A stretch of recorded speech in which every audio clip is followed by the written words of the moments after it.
Dear viewers, अस्सलाम वालेकुम। This is me Farmanullah Khan. आज की इस इम्पोर्टेंट वीडियो में हम BSN फर्स्ट सेमेस्टर के फंडामेंटल ऑफ नर्सिंग के एक अहम यूनिट को एक्सप्लेन करेंगे और उस यूनिट का नाम है वाइटल साइन। तो ये एक इंतहाई अहम यूनिट है क्योंकि इस यूनिट से आपके पेपर में बहुत से MCQs आते हैं और पेपर के बाद जो आप लोगों का प्रैक्टिकल एग्ज़ाम होता है आस्की एंड आस्पी, तो उसमें भी आपके इस यूनिट से बहुत से क्वेश्चंस पूछे जाते हैं और स्किल्स भी आप लोगों से कराए जाते हैं। तो ये एक इंतहाई अहम यूनिट है।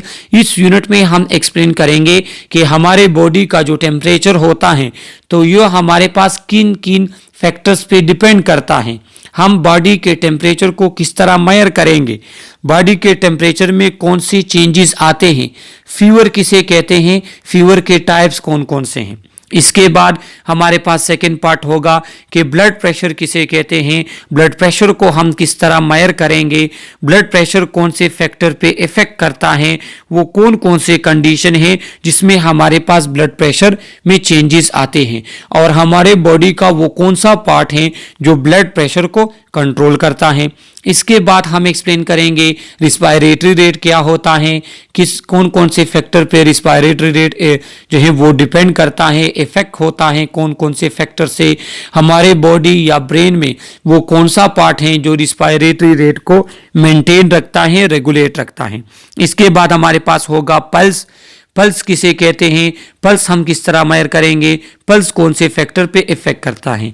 तो इस यूनिट में बेसिक और इम्पोर्टेंट टॉपिक्स हमारे पास हैं और इन टॉपिक्स से आप लोगों के एग्जाम में बहुत से MCQs आएंगे। तो आज के इस लेक्चर में हम इस यूनिट के फर्स्ट पार्ट को एक्सप्लेन करेंगे। चूंकि ये यूनिट हमारे पास काफ़ी अहम है और लेंथी भी है तो इसको हमने डिफरेंट पार्ट्स में डिवाइड किया है ताकि हर एक पार्ट को हम अच्छे तरीके के साथ एक्सप्लेन कर सके। तो इस यूनिट का पार्ट फर्स्ट का वीडियो लेक्चर ये है। इसके रिमेनिंग पार्ट्स के वीडियो लेक्चर ऑलरेडी मेरे YouTube चैनल पर मौजूद हैं जिसके वीडियो के लिंक्स मैंने इस वीडियो के डिस्क्रिप्शन में दिए हैं, तो वहीं से जाकर आप इस यूनिट के रिमेनिंग पार्ट्स देख सकते हैं। तो अभी हम स्टार्ट कर लेते हैं वाइटल साइंस को। तो सबसे पहले हमारे पास ऑब्जेक्टिव्स हैं इस यूनिट के कि define vital sign, vital sign क्या होते हैं, define term related to vital sign. Third objective हमारा होगा कि describe the physiological concept of temperature, respiration and blood pressure. Fourth हमारा ऑब्जेक्टिव होगा कि describe the principle and mechanism for normal thermo regulation in the body. और fifth हमारे पास जो है वो ऑब्जेक्टिव हैं आज के लेक्चर का कि identify way that effect heat production and heat loss in the body. तो आज के इस लेक्चर में हम ये 5 ऑब्जेक्टिव्स को कवर करेंगे। रिमेनिंग ऑब्जेक्टिव्स हमने और वीडियोस में कवर किए हैं तो आप उनको वहां पे देख सकते हैं। यहाँ पे हमारे पास सबसे पहले इंट्रोडक्शन कि सबसे पहले आपको इस बात की समझ आ जाए कि वाइटल साइन किसे कहते हैं। Vital sign are the indicator of the body physiologic status and response to physical environment and psychological stressor. क्या होता है वाइटल साइन? ये आपके बॉडी के वो अहम अलामात हैं जिससे आपके बॉडी के फिजियोलॉजिकल स्टेटस क्या कि आपके बॉडी के जितने भी सिस्टम हैं, जिस तरह हमारे पास रिस्पायरेटरी सिस्टम, जिस तरह हमारे पास सर्कुलेटरी सिस्टम, जिस तरह हमारे पास हमारे बॉडी का थर्मोरेगुलेटरी सिस्टम, जिस तरह हमारे बॉडी का सर्कुलेटरी सिस्टम, तो हमारे बॉडी के नर्वस सिस्टम हो गया, डाइजेस्टिव सिस्टम हो गया, तो हमारे बॉडी के वो तमाम सिस्टम तो उनका जो स्टेटस है वो हम किससे, वो हमें कौन बताता है, वो हमें वाइटल साइन बता सकते हैं। मतलब ये है कि अगर किसी बंदे के हार्ट में कोई प्रॉब्लम होगी तो उसका पल्स चेंज होगा जिससे हमें पता चलेगा कि इसके कार्डियोवास्कुलर सिस्टम में कोई प्रॉब्लम है। बिल्कुल इसी तरह अगर किसी पर्सन के जो है उसके सांस लेने में कोई दुश्वारी है या उसके लंग्स में कोई प्रॉब्लम है तो उसका रिस्पायरेटरी रेट में प्रॉब्लम आएंगी। तो ये क्या है, ये वाइटल साइन है। और वाइटल साइन हमारे बॉडी के फिजियोलॉजिक स्टेटस को क्या करते हैं, शो करते हैं, उसको इंडिकेट करते हैं। और ये वाइटल साइन ये भी शो करते हैं कि जो फिजिकल इन्वायरमेंट या हमारे पास साइकोलॉजिकल इन्वायरमेंट में जो स्ट्रेसर आते हैं, मिसाल के तौर पे बाहर बहुत ज़्यादा सर्दी होती है, बहुत ज़्यादा गर्मी होती है, कोई बंदा ज़्यादा एक्सरसाइज करता है या ज़्यादा ऊंचाई पे जाता है, तो ये क्या है, ये फिजिकल इन्वायरमेंटल स्ट्रेसर है। इसी के साथ कोई बंदा टेंशन में होता है, कोई डिप्रेशन में होता है, एंजाइटी में होता है, कोई बंदा गम में होता है, गमगीन होता है, कोई बंदा क्या होता है एकदम से खफा हो जाता है, तो क्या होते हैं कि ये उसके साइकोलॉजिकल स्ट्रेसर हैं। तो फिजिकल इन्वायरमेंट और साइकोलॉजिकल जो स्ट्रेसर होते हैं, तो उसकी तरफ जो इंसान का रिस्पांस होता है, तो उसको भी हम वाइटल साइन के थ्रू चेक कर सकते हैं। मतलब ये है, इससे हमें पता चलता है कि ये बंदा डिप्रेशन में है, टेंशन में है या नहीं। क्योंकि आगे आने वाले सेमेस्टर में आप लोग पढ़ोगे कि जब बंदा स्ट्रेस में होता है या टेंशन में होता है, उसका हार्ट रेट चेंज होता है, रिस्पायरेटरी रेट उसका चेंज होता है, उसमें बहुत से चेंजेस आते हैं। तो जब भी किसी भी इंसान के बॉडी में कोई चेंज आएगा, तो सबसे पहले उसके वाइटल साइन शो करेंगे कि हाँ, इसके बॉडी में कहाँ पे कोई चेंज आ रहा है। तो उसके बाद फिर हम फाइंड करते हैं कि एग्जैक्ट प्रॉब्लम कहाँ पे है।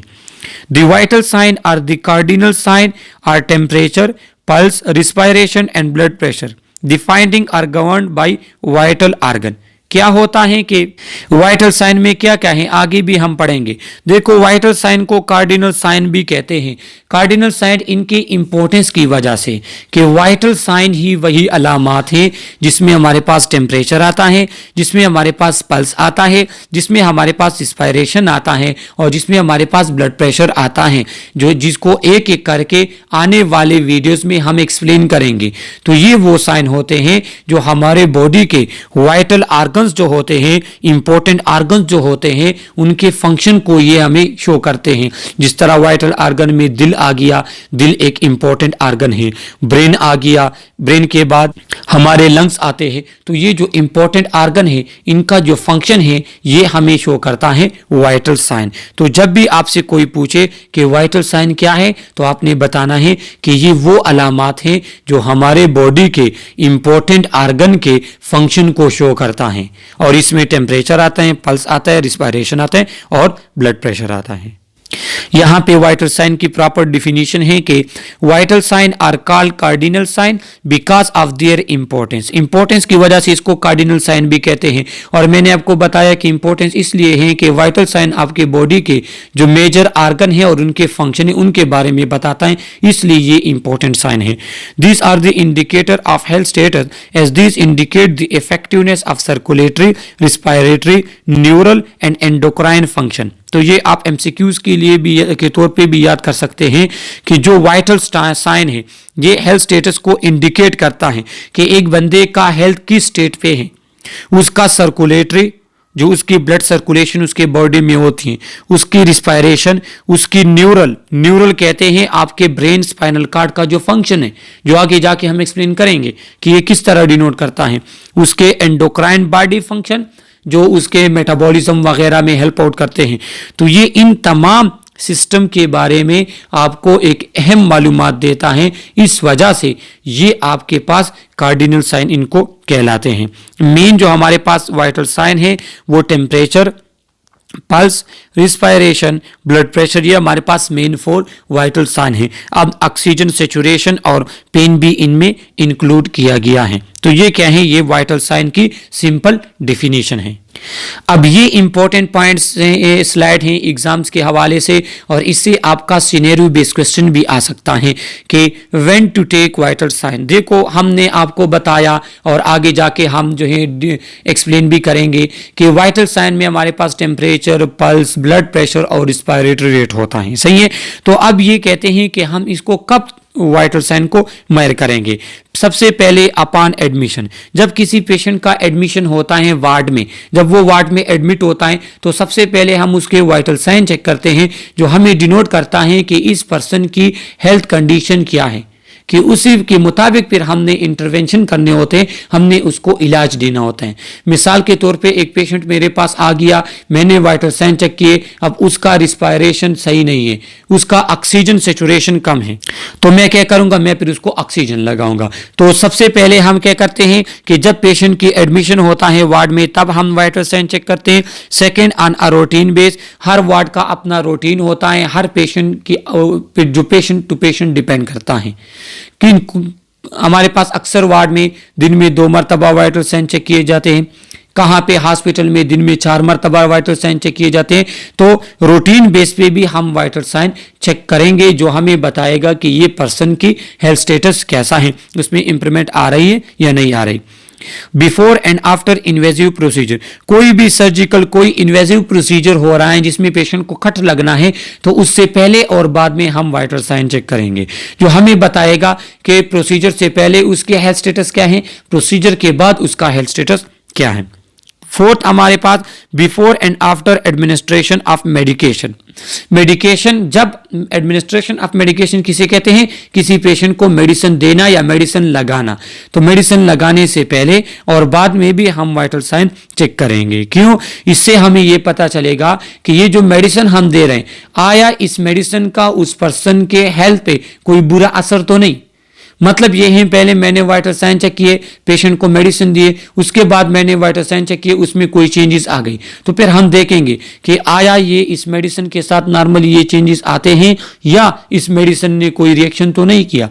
तो मेडिसिन के पहले और बाद में हम चेक करेंगे। इसके बाद any deteriorations of patient general condition, अगर पेशेंट के कंडीशन में कोई चेंजेस आते हैं तो उस दौरान भी हमने फिर सबसे पहले वाइटल साइन चेक करने हैं। Before and after nursing intervention that may influence vital sign, ऐसा कोई नर्सिंग इंटरवेंशन जो वाइटल साइन को चेंज कर सकता है, तो उसके पहले और बाद में हम वाइटल साइन चेक करेंगे। नर्सिंग इंटरवेंशन किसे कहते हैं? देखो, एक पेशेंट का हमारे पास पेन है, सही है, तो उसके पेन को कम करने के लिए या हम उसको एक्सरसाइज देते हैं, या हम उसको मेडिसिन देते हैं, या फिजियोथेरेपी देते हैं, या जो भी प्रोसीजर करते हैं, तो इसको फिर इंटरवेंशन कहते हैं। कि जब भी किसी प्रॉब्लम को ख़त्म करने के लिए, इसको कम करने के लिए जो हम हिकमत अमली अपनाते हैं, उसको नर्सिंग इंटरवेंशन कहते हैं। सही है, तो कोई भी इस तरह का नर्सिंग इंटरवेंशन जिसे हमें पता चले कि उस पेशेंट के वाइटल साइन में चेंजेस आ सकते हैं, मतलब उसके हार्ट रेट में कोई चेंज आ सकता है, उसके ब्लड प्रेशर में कोई चेंज आ सकता है, उसके पल्स में कोई चेंज आ सकता है, उसके रिस्पायरेटरी रेट में कोई चेंज आ सकता है, तो फिर उस इंटरवेंशन से पहले और बाद में हम क्या करेंगे, उसके वाइटल साइन चेक करेंगे। और लास्ट क्या है, प्रायर टू मेडिकल इमरजेंसी। देखो, अगर एक बंदे की हमारे पास कंडीशन खराब हो रही है, अब वो इमरजेंसी सिचुएशन में जा रहा है, तो सबसे पहले हमने उसके वाइटल साइन चेक करेंगे, जो हमें बताएगा कि आया इस पेशेंट की हालत खराब हो रही है या नहीं, मतलब वो इमरजेंसी कंडीशन है या नहीं है। तो ये वो तमाम पॉइंट्स हैं कि उस वक्त हमने फिर क्या करने हैं, उस वक्त फिर हमने वाइटल साइन चेक करने हैं। तो ये आप एमसीक्यूज के लिए इनको याद रख ले ताकि आपको पता हो। अब हम प्रॉपर तरीके से वाइटल साइन स्टार्ट करते हैं। तो सबसे पहले वाइटल साइन में हम पढ़ेंगे टेम्परेचर। टेम्परेचर किसे कहते हैं?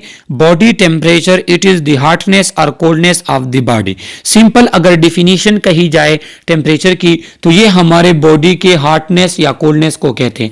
मतलब अगर हमारी बॉडी गर्म है तो उसका टेम्परेचर हाई, अगर बॉडी कूल है तो उसका टेम्परेचर कम। तो हमारे बॉडी के गर्माइश को या उसके बॉडी जो उसकी कोल्डनेस है, इसको हम कहते हैं बॉडी टेम्परेचर, और ये इसकी सिंपल डिफिनीशन है। लेकिन प्रॉपर डिफिनीशन क्या है कि it is the balance between heat produce by the body and heat lost from the body. देखो, हमारे बॉडी में डिफरेंट तरीकों से हीट प्रोड्यूस होता है, दर्जे हरारत प्रोड्यूस होती है, बनती है बहुत से तरीकों से, वो आगे जाके हम एक्सप्लेन करेंगे।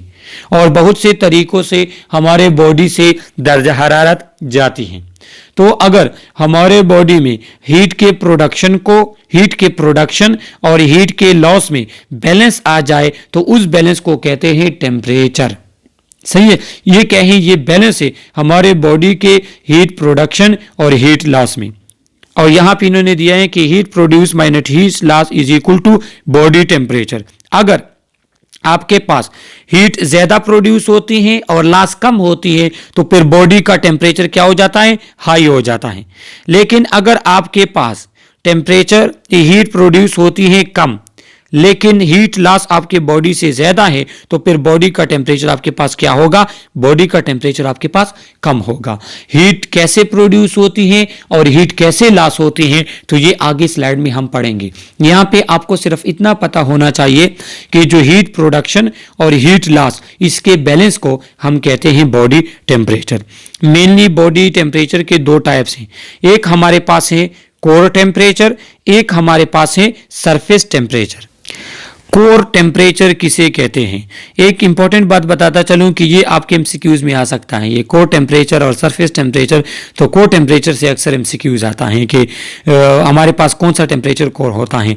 तो core temperature is the temperature of the deep tissue of the body, ये आपके बॉडी के डीप टिश्यू का टेम्परेचर है। मतलब ये है कि अगर एक बंदा कहता है जी मुझे फीवर है या मुझे टेम्परेचर है और आप उसके फोर ब्रेन या माथे पे हाथ रख लेते हैं तो ये उसका कोर टेम्परेचर नहीं कहलाता। कोर टेम्परेचर आपके बॉडी के डीप टिश्यू का टेम्परेचर होता है, सही है। तो it remain constant and varies very little as +1 Fahrenheit except when a person has a fever। देखो अगर एक बंदे का फीवर नहीं होता, वैसे नॉर्मल पर्सन है, तो उसका जो कोर टेम्परेचर होगा तो उसमें इंतहाई कम चेंज आएंगे। देखो टेम्परेचर तो ऊंच नीच तो इसमें आती रहती है लेकिन जो कोर टेम्परेचर है इसमें चेंजेस बहुत ज्यादा कम आएंगे। लेकिन उस कंडीशन जब फीवर नहीं होगा, जब फीवर होते हैं तब तो काफी हाई हो जाता है ना पेशेंट का टेम्परेचर। लेकिन नॉर्मल जो कोर टेम्परेचर होता है तो ये डीप टिश्यू का टेम्परेचर होता है, हमारे बॉडी के जो डीप टिश्यू होते हैं, और इसमें जो चेंजेस आती हैं तो वो सरफेस टेम्परेचर के मुकाबले में बहुत कम आती हैं। और ये क्या होते हैं, इसको हम थर्मामीटर के थ्रू हम मेजर करते हैं। और टेम्परेचर किस तरह मेजर किया जाता है, इसके कौन कौन से साइड्स हैं, तो वो हमने इस यूनिट के सेकेंड वीडियो में जो है कवर किया हुआ है, तो वहीं से आप इसको देख सकेंगे। दूसरा जो हमारे पास टेम्परेचर का टाइप्स है वो है surface temperature. Surface temperature by contrast the temperature of the surface और skin fluctuate in response to the environment. क्या होता है कि जो सरफेस टेम्परेचर होता है वो हमारे बॉडी या हमारे स्किन का, हमारे बॉडी सरफेस या स्किन का एक्सटर्नल टेम्परेचर होता है, सरफेस टेम्परेचर होता है, और इसमें चेंजेस बहुत ज़्यादा आती हैं। देखो कोर टेम्परेचर में बहुत मुश्किल से 1 फ़ारेनहाइट चेंजेस आते थे, लेकिन इसमें फ्लक्चुएशन ज़्यादा होती हैं। वो रीज़न ये होता है कि अगर आप धूप में चल फिर लेते हो तो फिर आपका टेम्परेचर हाई हो जाता है। एसी रूम में आप बैठोगे आपका टेम्परेचर, सरफेस टेम्परेचर कम हो जाएगा।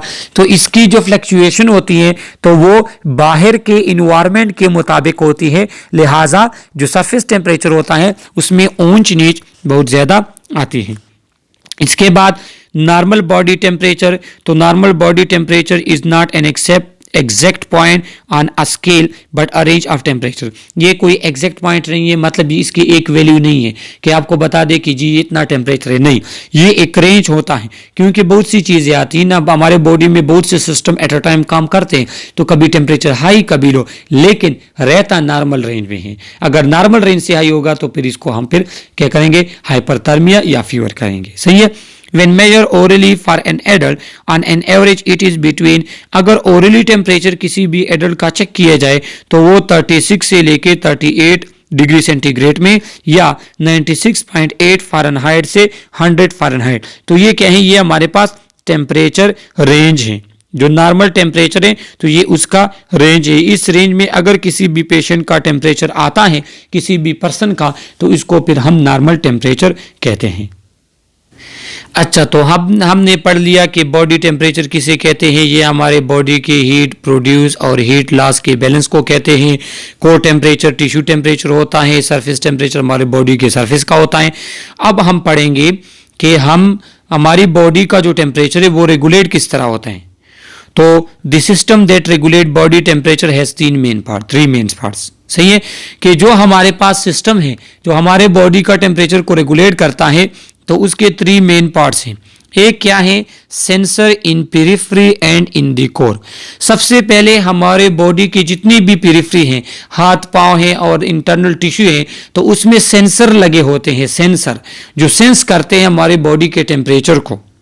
सही है कि हमारे बॉडी का टेम्परेचर अगर इंक्रीज होता है तो डायरेक्ट वो मैसेज भेजते हैं हमारे ब्रेन को। तो क्या लगा होता है, सेंसर लगे होते हैं जो सेंस आउट करते हैं, जो महसूस करते हैं अगर हमारे बॉडी का टेम्परेचर बढ़ जाए। जब सेंसर ने मायर किया तो वो क्या करेगा, एन इंटीग्रेटर इन हाइपोथैलेमस। हाइपोथैलेमस जो कि हमारे ब्रेन में एक पार्ट होता है, तो ये सेंसर मैसेज हाइपोथैलेमस को भेजते हैं कि आपके यहाँ टेम्परेचर क्या हो गया, इंक्रीज हो गया या टेम्परेचर डिक्रीज हो गया। सही है। थर्ड हमारे पास क्या है, थर्ड हमारे पास है कि an effector system that adjust the production and loss of heat. Third हमारे पास क्या है, वो इफेक्टर्स होते हैं, ग्लैंड से और बहुत सी चीजें हैं जो आगे आने वाले स्लाइड में हम एक्सप्लेन करेंगे। तो वो क्या करते हैं, वो हमारे बॉडी के हीट को फिर मेंटेन रखते हैं। किस तरह, अगर हमारे बॉडी में कहाँ पे टेम्परेचर हाई है, सही है, तो सेंसर जो लगे होते हैं हमारे बॉडी में, उसने महसूस किया कि टेम्परेचर ज्यादा है, उसने मैसेज दिया हाइपोथैलेमस को। हाइपोथैलेमस ने को ये मैसेज मिला कि जी टेम्परेचर ज्यादा है, तो वो क्या करेगा, वो आपके बॉडी से स्वेटिंग कराएगा, पसीना आपके बॉडी से निकलेगा, पसीने से आपके पास आपके बॉडी से ज्यादा दर्जा हरारत निकलेगी और आपके बॉडी का टेम्परेचर नॉर्मल हो जाएगा। तो यहाँ पे एमसीक्यूज के लिए आप ये सीख ले कि हाइपोथैलेमस हमारे ब्रेन का वो पार्ट है जो टेम्परेचर को रेगुलेट करता है। सही है। इसके बाद most sensor are sensory receptor are in the skin. Maximum जो हमारे पास थर्मो रिसेप्टर हैं वो स्किन में होते हैं। The skin has more receptor for cold than warm. देखो हमारे बॉडी का जो स्किन है इसमें बहुत से थर्मो रिसेप्टर्स होते हैं जो सेंस आउट करते हैं टेम्परेचर को, और इसमें जो कोल्डनेस के लिए, सर्दी के लिए जो रिसेप्टर हैं वो ज्यादा हैं बनिस्बत हमारे बॉडी के गर्मी को महसूस करने के लिए। हमारे बॉडी के हाई टेम्परेचर को फील करने के मुकाबले में हमारे बॉडी के कोल्ड टेम्परेचर को फील करने वाले रिसेप्टर बहुत ज्यादा होते हैं और ये नेचुरली हैं। तो ये भी आप एमसीक्यूज के लिए याद कर सकते हैं कि जो स्किन है इसमें कोल्ड के लिए रिसेप्टर ज्यादा हैं as compare to warm. Therefore, skin sensor detect cold more efficiently than warm। और यही बात है, अगर रिसेप्टर ज्यादा है तो हमारा स्किन कोल्ड को अच्छे से रिसीव करेगा, उसको अच्छे से सेंस करेगा बनिस्बत वार्म के। सही है। तो ये तो एक एक्स्ट्रा इंफॉर्मेशन थी जो कि इंतहाई इंपॉर्टेंट है एमसीक्यूज के हवाले से। अब when the skin become chilled over the entire body, 3 physiological process to increase the body temperature take place। देखो अगर हमारे बॉडी का टेम्परेचर कम हो जाता है तो जो सेंस होते हैं सेंसर, वो उन्होंने महसूस किया कि बॉडी का टेम्परेचर, हमारे जिस्म का टेम्परेचर कम है, तो वो मैसेज देगा हाइपोथैलेमस को। हाइपोथैलेमस क्या करेगा, सबसे पहले हाइपोथैलेमस करेगा shivering, increase heat production. Shivering start हो जाएगी, कपकपी स्टार्ट हो जाएगी उस पर्सन पे, और शिवरिंग की वजह से हमारे बॉडी में हीट प्रोड्यूस होता है, और शिवरिंग तब तक होगी जब तक उस बंदे का टेम्परेचर नॉर्मल नहीं रहता। तो ये हमारे बॉडी का मैकेनिज्म सिस्टम है। टेम्परेचर कम था, एक शिवरिंग स्टार्ट होगी।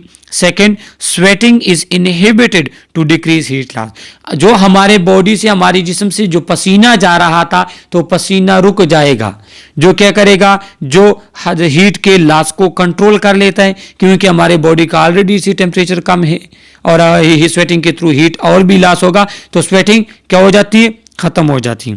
थर्ड हमारे पास क्या है, vasoconstriction decrease heat loss. Vasoconstriction हो जाती हैं, जो वेसल्स होते हैं जो नॉर्मली इस तरह होते हैं, तो अगर किसी पर्सन का टेम्परेचर कम नहीं तो वो वेसल तंग हो जाते हैं। क्यों, ताकि इसमें कम ब्लड फ्लो करे और आपके पास हीट लॉस कम हो उस ब्लड से। तो एमसीक्यूज के हवाले से आप ये देख ले कि जब टेम्परेचर कम होगा तो ये हमारे बॉडी का मैकेनिज्म सिस्टम है कि हमारे बॉडी का टेम्परेचर इंक्रीज हो जाए। तो ये आप एमसीक्यूज के लिए याद रख लें। और इसके साथ हमारे पास जो है, अगर टेम्परेचर ज़्यादा होता है तो इंसान को पसीना आ जाता है, ताकि उसके बॉडी का जो टेम्परेचर है वो मैक्सिमम टेम्परेचर पसीने के थ्रू बॉडी का टेम्परेचर निकल जाए, आउट हो। सही है, तो अब थर्मो रेगुलेशन या हीट रेगुलेशन पढ़ने से पहले हम यहाँ पे ये पढ़ लेते हैं कि हमारे बॉडी में हीट प्रोड्यूस कैसे होता है और हीट लॉस कैसे होता है। तो हीट प्रोडक्शन हमारे पास होती है एक बेसल मेटाबॉलिक रेट से। Basal metabolic rate is the total number of calories that your body need to perform basic life sustaining function like breathing and circulation। देखो जब भी हम कोई खाना वगैरह खाते हैं तो वो डाइजेस्ट होता है, उसकी मेटाबॉलिज्म होती है और मेटाबॉलिज्म में उससे एनर्जी प्रोड्यूस होती है और वही एनर्जी फिर हमारे बॉडी के नॉर्मल फंक्शन परफॉर्म करने के लिए हम उसको यूज करते हैं। जैसे चलना हो गया, हमारे ब्लड के सर्कुलेशन हो गया, हमारे मस्कुलर एक्टिविटीज हो गई, हमारा सांस लेना हो गया, हमारे दिल की धड़कन हो गई। तो ये इसको कहते हैं बेसल मेटाबॉलिक रेट, कि ये वो मेटाबॉलिक रेट है जिसमें हमारे पास एनर्जी प्रोड्यूस होती है उन खुराक से जो हम लेते हैं और ये एनर्जी हम नॉर्मल फंक्शन परफॉर्म करने के लिए यूज करते हैं। सेकंड हमारे पास है मसल एक्टिविटी। देखो जब भी हम कोई मस्कुलर एक्टिविटी करते हैं, आप लोगों ने देखा होगा जब आप कोई तेजी के साथ काम करते हैं या एक्सरसाइज करते हैं या जिम जाते हैं तो हमारे बॉडी में हीट प्रोड्यूस हो जाती है। क्यों? क्योंकि मस्कुलर एक्टिविटी में एटीपी जो एनर्जी करेंसी है वो यूज होती है और जब वो हमारे पास सर्स होती हैं, जब वो यूज करते हैं, उसकी ब्रेकडाउन होती है तो उसके नतीजे में हमारे बॉडी में हीट प्रोड्यूस होती है। तो बेसल मेटाबॉलिक रेट भी है और मस्कुलर एक्टिविटी भी है जो क्या करता है, जो हीट को प्रोड्यूस करता है। थर्ड हमारे पास है थायरॉक्सिन। तो थायरॉक्सिन डायरेक्टली हीट को प्रोड्यूस नहीं करता बल्कि ये इनडायरेक्टली हीट प्रोड्यूस करता है। किस तरह के थायराइड हार्मोन हमारे पास प्रोड्यूस होते हैं हमारे थायराइड ग्लैंड से और वो क्या करते हैं, वो हमारे बॉडी के मेटाबॉलिक रेट को इंक्रीज करते हैं और इस तरह हमारे बॉडी में क्या होता है, हीट की प्रोडक्शन होती है। तो thyroid hormone stimulate diverse metabolic activity most tissue leading to an increase in basal metabolic rate. क्या करता है कि थायरॉक्सिन हार्मोन जो हमारे पास होते हैं वो मेटाबॉलिक एक्टिविटी को इंक्रीज करके हीट को प्रोड्यूस करते हैं। और हमारे पास फोर्थ क्या है, epinephrine, nor epinephrine and sympathetic circulation stimulation. Epinephrine and nor epinephrine are release by the adrenal medulla and nervous system respectively. देखो ये हमारे बॉडी के स्ट्रेस हार्मोन है, इमरजेंसी हार्मोन भी इसे कहते हैं और ये एड्रिनल मेडुला से रिलीज होते हैं। ये क्या करते हैं, they are the flight and fight hormone that are released when body is under extreme stress. During stress, much of the body energy is used to combat imminent danger. क्या होता है कि जब भी कोई बंदा स्ट्रेस में होता है, इमरजेंसी सिचुएशन में होता है तो ये हार्मोन रिलीज होते हैं और ये हार्मोन क्या करता है, ये हार्मोन एक बॉडी में इमीडिएट एनर्जी प्रोड्यूस करता है ताकि उस स्ट्रेस का सामना कर सके बंदा। सही है। तो उसके दौरान भी हमारे पास क्या होते हैं, हीट प्रोड्यूस होता है। तो एमसीक्यूज के लिए आप लोग ये याद कर रख लें कि हमारे बॉडी में हीट प्रोड्यूस होता है मेटाबॉलिक रेट से, मसल एक्टिविटी से, थायरॉक्सिन से और एपिनेफ्रिन, नॉर एपिनेफ्रिन और सिंपैथेटिक नर्वस सिस्टम से। अब हीट लॉस किस तरह होता है, तो सबसे पहले radiation, the emission of energy as electromagnetic wave from the body. हमारे बॉडी से इलेक्ट्रोमैग्नेटिक वेव्स के फॉर्म में बहुत सी एनर्जी जो है हमारे बॉडी से रिलीज होती है आईआर वगैरह रेडिएशन के थ्रू। सही है। तो वो क्या होते हैं, वो भी हमारे बॉडी से हीट लॉस करता है। Second conduction. कंडक्शन क्या है, it is the transfer of heat from one surface to other surface, direct contact.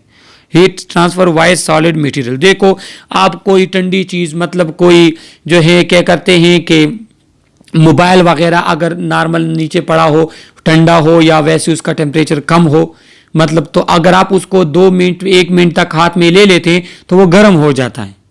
इस तरह क्या होता है कि अगर आपको सर्दी लगती है तो अगर आप दोनों हाथों को जो है वो क्या अपने बगल में ले लेते हैं तो वो क्या हो जाते हैं, वो गर्म हो जाते हैं। क्यों?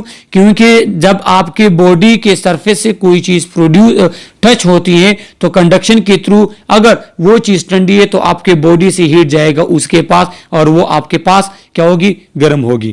इसकी एक सिंपल मिसाल जब आप लोग हॉस्पिटल साइड पे जाओगे तो वो ये मिलेगी कि जब ब्लड बैंक से खून लेकर आते हैं किसी पेशेंट को लगाने के लिए तो सबसे पहले इसको कहते हैं अटेंडेंट को कि ये आप अपने बॉडी के साथ रख लें।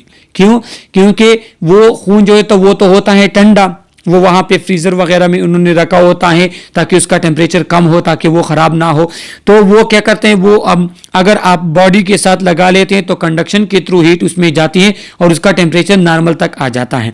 तो एक इस तरह भी हमारे पास क्या होता है, कंडक्शन के थ्रू हीट लॉस होती है हमारे बॉडी से, कि कोई भी चीज़ अगर कांटेक्ट में हो और उससे हीट लॉस हो तो फिर उसको हम कंडक्शन कहेंगे। इसके बाद कन्वेक्शन के थ्रू भी लॉस होती है हीट, किस तरह के एयर के थ्रू अगर हमारे बॉडी से हीट जो है वो लॉस हो। एयर हमारे बॉडी पे लगती है ना, अगर आप ठंडी हवा के सामने बैठोगे तो फिर आपका टेम्परेचर क्या हो जाएगा, कम हो जाता है। क्यों? क्योंकि वो एयर वगैरह हमारे बॉडी पे लगती है और वो क्या होता है, कन्वेक्शन के थ्रू हमारे बॉडी से हीट लॉस होता है। और फोर्थ हमारे पास क्या है, वेपोराइजेशन।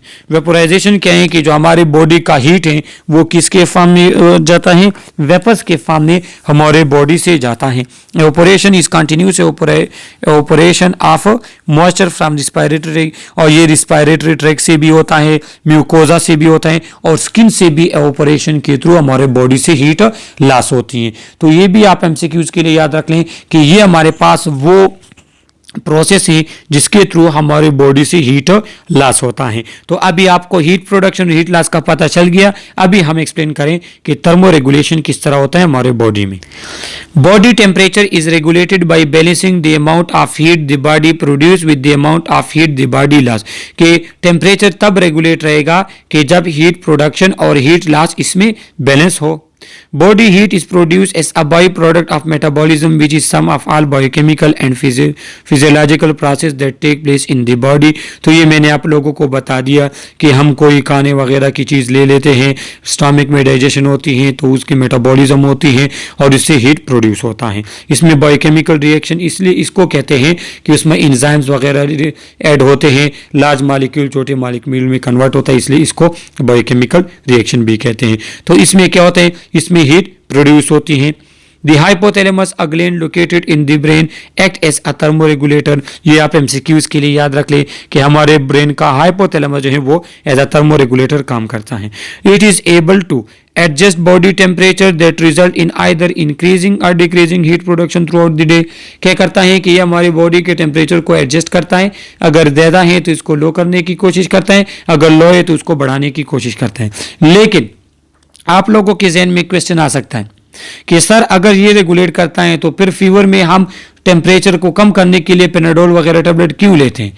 देखो हाइपोथैलेमस हाइपोथैलेमस का एक रेंज होता है, एक लिमिट होती है, उस तक वो टेम्परेचर को कम करता है। अगर वो उस टेम्परेचर को कम करने में नाकाम हो जाए तो फिर हमें टेम्परेचर फील होता है और फिर हमें मजबूरन पेनाडोल या कोई इस तरह फीवर की या टेम्परेचर कम करने की टेबलेट लेनी होती है। एक हद तक तो वो करता है, लेकिन अगर उसके कंट्रोल से बाहर मतलब ख़त्म हो जाए, ऊपर चली जाए बात, तो फिर तब हमने कोई बाहर से मेडिसिन वगैरह लेनी होगी हमारे अपने बॉडी के टेम्परेचर को रेगुलेट करने के लिए। और इंपॉर्टेंट एमसीक्यूज यहां पे हैं कि हाइपोथैलेमस तो रेगुलेट करता है टेम्परेचर को, लेकिन जो एंटीरियर हाइपोथैलेमस है, हाइपोथैलेमस का जो एंटीरियर पार्ट, फ्रंट वाला पार्ट, वो हीट लॉस को प्रोमोट करता है वेजोडाइलेशन के थ्रू और स्वेटिंग के थ्रू। देखो स्वेटिंग तो मैंने बता दिया कि पसीने में जब पानी बाहर निकलता है बॉडी से तो उसके साथ हीट भी आती है। वेजोडाइलेशन क्या है कि वेसल्स जो होते हैं वो बड़े हो जाते हैं, तो बड़े हो जाते हैं तो इसमें बहुत ज्यादा ब्लड फ्लो करता है, जब बहुत ज्यादा ब्लड फ्लो करता है तो इससे हीट लॉस भी ज्यादा होती है। और पोस्टीरियर हाइपोथैलेमस क्या करता है, पोस्टीरियर हाइपोथैलेमस टेम्परेचर की कंजर्वेशन करता है वेजो कंस्ट्रिक्शन के थ्रू, हीट प्रोडक्शन कराता है। तो अगर आपके बॉडी का टेम्परेचर ज्यादा है तो एंटीरियर हाइपोथैलेमस उसको कम करने की कोशिश करेगा, अगर बॉडी का टेम्परेचर कम है तो पोस्टीरियर हाइपोथैलेमस उसको इंक्रीज करने की कोशिश करेगा। और ये दो आप एमसीक्यूज के लिए याद रख ले, इसमें एक एमसीक्यूज वो लेकर आ सकते हैं। थर्मोरेगुलेशन है, थर्मोरेगुलेशन थर्म कहते हैं हीट को, रेगुलेशन कहते हैं रेगुलेट करना। Balance between heat production and heat loss is called thermoregulation. When the amount of heat produced by the body exactly equal the amount of heat loss, the person is in heat balance. Simple बात है कि अगर आपके body में उतनी heat produce होती है जो हीट लॉस होती है तो नेट टेम्परेचर आपका नॉर्मल रहेगा। तो इसको कहते हैं थर्मोरेगुलेशन, ये आप कहते हैं कि ये पर्सन हीट बैलेंस में है। हीट प्रोडक्शन, हीट लॉस मैंने आपको बता दी। यहाँ पे एक इम्पॉर्टेंट चीज़ है कि हमारे बॉडी में हीट के प्रोडक्शन को थर्मोजेनेसिस कहते हैं, थर्म कहते हैं हीट को, जेनेसिस कहते हैं बनाने को, थर्मोजेनेसिस। हीट के प्रोडक्शन को थर्मोजेनेसिस कहते हैं और हीट के लॉस को थर्मोलाइसिस कहते हैं। सही है, तो ये भी आप सिंपल इससे एमसीक्यूज वो एग्जामिनर लेकर आ सकता है। और ये भी मैंने बताया कि थर्मोजेनेसिस हीट किस तरह प्रोड्यूस होती है और हीट किस तरह लॉस होती है, तो वो ऑलरेडी मैं बता चुका हूं। और ये लास्ट स्लाइड है इस वीडियो के कि जो हमारे पास नॉर्मल टेम्परेचर होता है, तो एक तो हम ओरल टेम्परेचर चेक करते हैं या टेम्पेनिक टेम्परेचर। सही है, तो ओरल टेम्परेचर जो हम माउथ में थर्मामीटर रखकर टेम्परेचर चेक करते हैं, अगर सेंटीग्रेड में है तो वो 37 डिग्री सेंटीग्रेड हम नॉर्मल रहते हैं, अगर फ़ारेनहाइट में है तो वो 98.6 फ़ारेनहाइट हमारे पास आता है। इस तरह जो रेक्टम में जो क्या होते हैं थर्मामीटर रखा जाता है, तो वो सेंटीग्रेड में 37.6 सेंटीग्रेड आएगा और फ़ारेनहाइट में वो 99.6 फ़ारेनहाइट आता है। और एक्सिलरी बगल में जो थर्मामीटर रखते हैं तो उसमें सेंटीग्रेड में क्या आएगा, सेंटीग्रेड में 36.4 सेंटीग्रेड और फ़ारेनहाइट में 97.6 फ़ारेनहाइट। तो ये सेकंड वीडियो में हमने इसको और भी एक्सप्लेन किया है। सही है, कि हमने किस तरह ये थर्मामीटर रखना है और किस तरह हमने टेम्परेचर मेजर करना है। यहाँ पे एक इंपॉर्टेंट बात मैं आपको बताता चलूँ, जो आपका जो रेक्टल टेम्परेचर है फ़ारेनहाइट में, तो वो ओरल टेम्परेचर से 1 फ़ारेनहाइट इंक्रीज है, ज़्यादा होता है। लेकिन जो ओरल टेम्परेचर है वो ओरल टेम्परेचर आपका एक्सिलरी टेम्परेचर से 1 फ़ारेनहाइट ज़्यादा होते हैं। यहाँ पे आप लोग देख सकते हैं कि जो रेक्टल होगा, अगर रेक्टल टेम्परेचर हम मेजर करें और हम ये कहें कि इस पेशेंट का रेक्टल तो इतना है, ओरल कितना होगा, तो फिर उस रेक्टल टेम्परेचर से 1 हम माइनस करेंगे। लेकिन अगर रेक्टल से हम एक्सिलरी का कहते हैं तो फिर एक्सिलरी के लिए हम फिर 2 को माइनस करेंगे। सही है, तो ये हमारे पास क्या है, ये हमारे पास normal range of body temperature of different parts हैं। और लास्ट में हमारे पास है कि फैक्टर इफेक्टिंग बॉडी टेम्परेचर, तो वो कौन से फैक्टर हैं जो बॉडी टेम्परेचर को इफेक्ट कर सकते हैं। और तो ये एमसीक्यूज के हवाले से आप लोग देख ले कि एज भी इफेक्ट करती है। जो हमारे पास छोटे बच्चे होते हैं और जो बूढ़े होते हैं, तो वो क्या होते हैं, वो टेम्परेचर काफ़ी प्रोन होते हैं, मतलब इजीली उनके बॉडी के टेम्परेचर में ऊंच नीच आती है, क्योंकि उनका जो बच्चों का जो थर्मोरेगुलेटरी मैकेनिज्म होता है वो इतना अच्छा नहीं होता, वो अभी इतना डेवलप नहीं हुआ होता। और जो ओल्ड एज के लोग हमारे पास होते हैं तो उनका थर्मोरेगुलेशन उतना स्ट्रांग नहीं होती। तो ये 2 कंडीशन होते हैं जिसकी वजह से जो छोटे बच्चे होते हैं या बूढ़े होते हैं तो उनका एक्सटर्नल जो इन्वायरमेंट का टेम्परेचर होता है वो बहुत ज़्यादा इफेक्ट करता है उनके बॉडी के टेम्परेचर को। दूसरा डायरनल वेरिएशन भी है कि body temperature normally change throughout the day, varying as much as 1 degree C between early morning and late afternoon. The point of highest body temperature is usually reached between 8 p.m. and 12 midnight, and the lowest point is reached during sleep between 4 a.m. and 6 a.m. क्या होता है कि हमारे body का temperature increase होता है जो 8 p.m. to 12 हमारे पास होता है AM, जो मिडनाइट के होते हैं, तो इसके दरम्यान में टेम्परेचर ज़्यादा होता है। उसका रीज़न ये होता है कि इस दौरान हमारी मेटाबॉलिज्म हाई पीक पे होती है। लेकिन जो हमारे पास अर्ली मॉर्निंग जो स्लीप होती है 4 AM एंड 6 AM, तो इस दौरान फिर हमारी टेम्परेचर कम होती है। और यही वजह होती है कि जब सुबह बंदा उठता है तो वैसे सर्दियों में इंसान को सर्दी ज़्यादा लगती है और उठने का दिल नहीं करता। तो वो रीज़न ये होता है कि ये डायरनल वेरिएशन होती है टेम्परेचर में, जिसके बिहाफ पे क्या होगा कि 4 AM से लेके 6 AM तक हमारा बॉडी टेम्परेचर कम रहेगा। और डेली मतलब दिन के टाइम पे, स्पेशली इवनिंग टाइम पे ये ज़्यादा होता है, और वो इस वजह से मस्कुलर एक्टिविटी की वजह से और स्पेशली मेटाबॉलिज्म की वजह से। एक्सरसाइज में भी टेम्परेचर इंक्रीज होता है, क्यों? क्योंकि हमारे मसल कंटिन्यूसली वर्क करते हैं और वो हीट प्रोड्यूस करते हैं। हार्मोन, डिफरेंट हार्मोन हीट को प्रोड्यूस करती है। यहाँ पे दिया गया है कि वुमेन में जो प्रोजेस्टेरोन होता है, जो आप लोग एंडोक्राइन सिस्टम में पढ़ोगे, तो उसमें वो क्या होते हैं, वो प्रोजेस्टेरोन वुमेन में ज़्यादा रिलीज होता है और वो क्या करता है, वो टेम्परेचर को रेज करता है। इसलिए फीमेल का बॉडी टेम्परेचर वो मेल के मुकाबले में नॉर्मल से हाई होता है। इसके बाद स्ट्रेस, तो स्ट्रेस हमने पढ़ लिया कि एपिनेफ्रिन, नॉर एपिनेफ्रिन क्या करते हैं, मेटाबॉलिक एक्टिविटी को इंक्रीज करते हैं, हमें फाइट एंड फ्लाइट उसके लिए इन्वायरमेंट के लिए प्रिपेयर करते हैं और हमारे बॉडी के टेम्परेचर को रेज करते हैं। और इन्वायरमेंट भी, अगर आप सर्द जगह पे हो तो आपके बॉडी का टेम्परेचर कम होगा क्योंकि इन्वायरमेंट का भी आप पे असर होते हैं, लेकिन अगर आप गर्म की जगह पे हो तो आपका बॉडी का टेम्परेचर फिर हाई होगा। तो इन्वायरमेंट भी इफेक्ट करता है। तो ये वाइटल साइन का इंट्रोडक्टिव लेक्चर था। इसके बाकी पार्ट जो है वो हमने और वीडियो लेक्चर में एक्सप्लेन किए हैं, जो कि आप लोगों को मेरे यूट्यूब चैनल पे मिलेंगे, जिसके लिंक्स मैंने इस वीडियो के डिस्क्रिप्शन में दिए हैं। तो वहीं से जाकर आप इस यूनिट के बाकी पार्ट्स भी देख सकते हैं और इस यूनिट के एमसीक्यूज भी मेरे यूट्यूब चैनल पर मौजूद हैं, जिसको आप सर्च करोगे तो वाइटल साइन एमसीक्यूज बाय फरमान, अगर आप यूट्यूब में सर्च करो तो आपके पास वो एमसीक्यूज आ जाएंगे। कोई भी क्वेश्चन हो थ्रू कमेंट आप हमसे पूछ सकते हैं। अगर आप लोगों ने हमारा चैनल सब्सक्राइब नहीं किया तो प्लीज चैनल को सब्सक्राइब करें, बेल आइकन प्रेस करें, ताकि नर्सिंग और हेल्थ पैरामेडिक्स से रिलेटेड कोई भी लेक्चर, स्किल या इंफॉर्मेशन वीडियोस का नोटिफिकेशन आपको मिल सके। Okay, thank you.